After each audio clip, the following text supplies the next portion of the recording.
Good afternoon, everyone.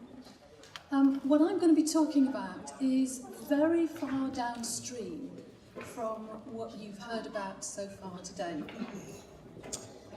Because we've heard about some great science and technology today. And there's no doubt that what Insigneo does is hard. The research itself is challenging, and winning the large grants to fund that research is equally challenging. And of course, Insigneo has been very successful with large volumes of publications and significant research income. But I would argue that achieving the Insigneo vision of producing a transformational impact on healthcare is even harder. And that's simply because there are so many barriers to the successful adoption of medical technology. This session is all about industrial exploitation. And of course, that's absolutely key in terms of getting technologies to patients. But a vibrant healthcare market also needs engaged and committed consumers. And at the moment, the NHS is certainly not that. Indeed, it has a reputation for being slow to adopt and spread innovation.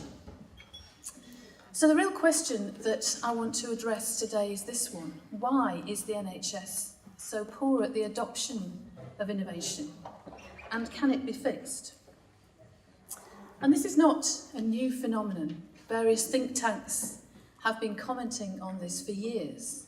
And indeed, just very recently, both the Nuffield Trust and the King's Fund have independently published reports on the challenges facing the NHS in terms of the adoption of innovation and particularly technology. So what's the problem?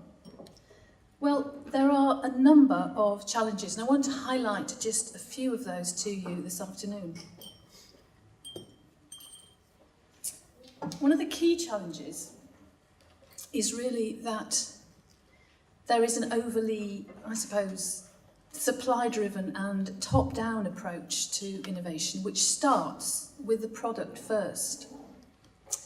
So encouraging the NHS to adopt existing innovations, rather than enabling the people within the NHS to identify their most pressing problems and find solutions to them. But of course, identifying those pressing problems and looking for solutions is rarely built into anybody's day job, least of all busy clinicians, and that really just compounds the problem. And whatever the source of the innovation, the evidence that a commissioner requires to support a new innovation being brought into practice is often very different from the outcome of a randomised controlled trial.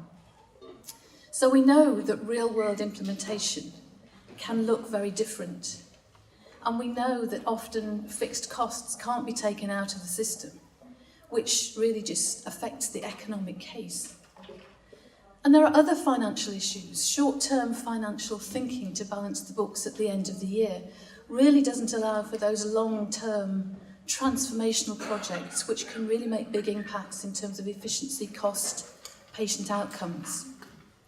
And then, of course, we have those perverse incentives which can sometimes arise when you have costs and benefits sitting in different organisations. NICE doesn't really help us either, because their recommendations for technology adoption are advisory only. And when we do adopt a technology, we frequently have a domino effect which triggers other changes in service and workforce configuration, and that can lead to a fairly lengthy iteration process as we attempt to optimise the overall system. And coupled with the challenges of transferring innovations from one site to the other, this can mean that the whole adoption and spread process is actually very resource intensive. And we know that there is a stark mismatch between the amount of NHS funding for research and the resources available for adoption and spread. And whilst ever the NHS allocates less than 0.1% of available resource for adoption and spread, we're always going to have a problem. But things are changing. So in 2014, the government commissioned an independent report, a review, which became known as the Accelerated Access Review. And this was focused on how to make it easier for patients to be able to access innovative medicines and technologies in order to improve efficiency and patient outcomes. And the final report on that was published in 2016, and it included this vision of creating what was termed a lit runway. So this was a lit runway for products developed to meet identified problems, such that those products could land in the NHS really smoothly and be scaled up and spread at pace and scale. Well, the government's response to that independent review was published just 6 months ago, and it largely accepted all of the recommendations. And what was interesting about that report was the importance given to the symbiotic relationship between the life sciences industry and the NHS, perhaps not completely surprisingly given that the Life Sciences Industrial Strategy report was published just some 3 months earlier. So in developing their recommendations, the Accelerated Access Review team looked at these 6 stages of a product's pathway to market. And they looked at each stage as to how it could be streamlined and accelerated. And there were a number of key recommendations. So the NHS needed to get better at clarifying its needs to innovators. And the patient voice needed to be a key part of any prioritisation process. The NHS also needed to improve its horizon scanning processes so it was better able to match its needs to emerging technologies. It needed to develop something called a transformative designation. And that transformative designation should be applied to strategically important products which had the potential to make a really big impact in terms of efficiency, cost or patient outcomes. And those products then should be fast-tracked through the system. And where products didn't have a transformative designation, and there was only intended to be a handful of those each year, there should be a clarification of the commissioning processes at both local and national levels in order to speed up adoption. The various national bodies concerned with innovation, so NICE, NIHR, MHRA, etc., all needed to come together in a frequent way in order to work much more cooperatively. Incentives needed to be introduced for uptake and spread, and the evaluation of emerging technology needed to evolve so that it was better fit for purpose. The Accelerated Access Review team made it very clear about the evidence that they would expect in terms of new medical technologies, and they identified these 6 questions that any medical technology developer should be addressing.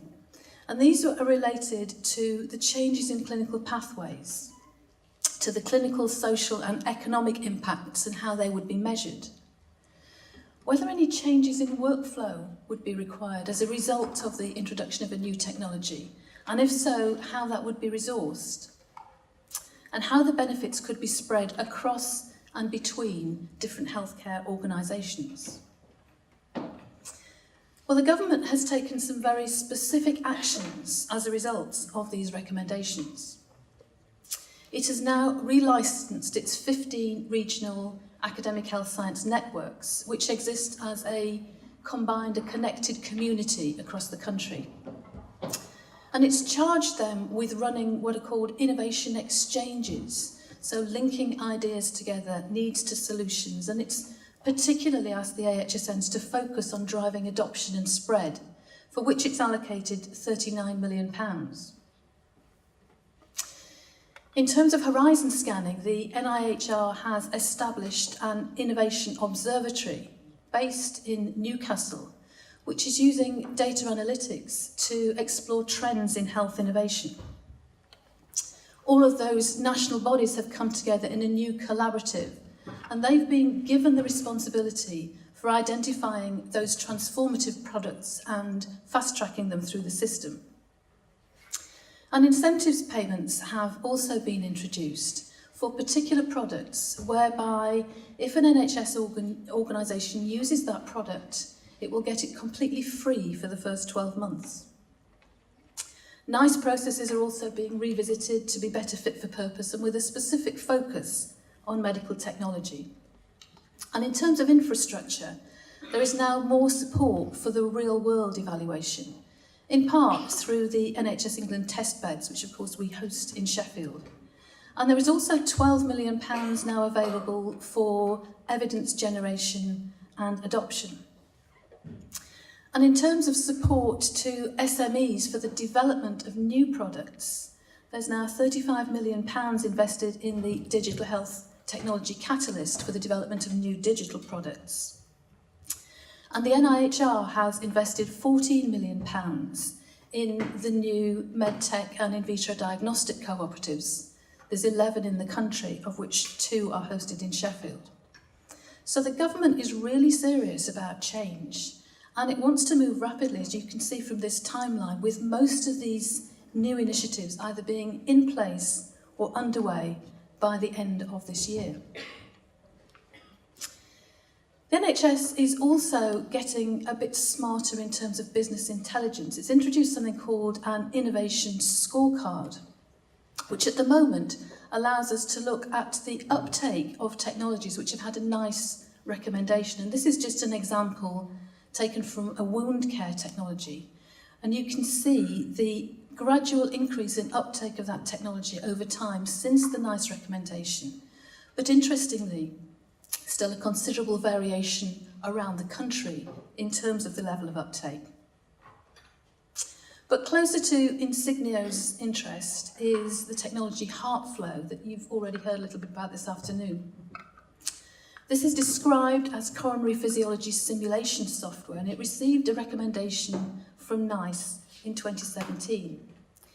And it's too early yet for the business intelligence on uptake, but NICE made it very clear that the case for adoption was supported by the evidence and identified some significant potential cost savings through its introduction. This has got some similarities with the work that Paul Morris has just mentioned earlier on, and I think actually the NICE recommendation of HeartFlow is a very significant step forward in terms of the UK's acceptance of computational modelling as an important clinical tool. And in addition, HeartFlow has just been selected as one of 4 innovations on this new incentive tariff for 2018-19, which means that NHS trusts using it will get it free for the next 12 months. So I just want to finish with a reference to another Insigneo-related product. And Pam Shaw mentioned this product this morning in her talk, the head-up collar, which is a new neck support collar for patients with neck weakness. And the biomechanical evaluation for this product was actually the subject of an Insigneo PhD, and some of you may remember Chris McDermott talking about this at last year's showcase. And we're really pleased that this is now just on the market and very much looking forward to developing that lit runway that I mentioned earlier for adoption and spread for this particular product. So I want to finish by just going back to that question that I posed earlier about why the NHS is so poor at adoption and whether it can be fixed. I hope that I've given you some of the reasons why we have the challenges. Can it be fixed? Well, in true Bob the Builder fashion, Jeremy Hunt most definitely thinks it can, and he has put mechanisms in place to enable this. For my money, I'm cautiously optimistic. I think we need to engage with these new processes and wait and see what happens. So thank you for your attention.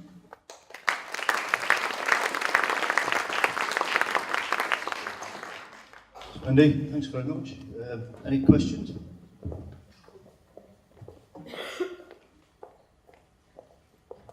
Is this a problem? I mean, it can't be specific to Sheffield NHS. This is a national kind of issue. Is it better in some places than others, in bigger trusts or in smaller trusts? Is it an artefact of the scale of the NHS? Or? Yeah, I think there is a huge amount of complexity and inertia in the NHS. To be honest, I don't think any organisation has cracked it yet. And I think actually the organisation that cracks that whole pathway from need to adoption will be a real magnet for industry, because that's what industry want. Have you got, are there any trusts that you can think of that are kind of on the way to cracking it?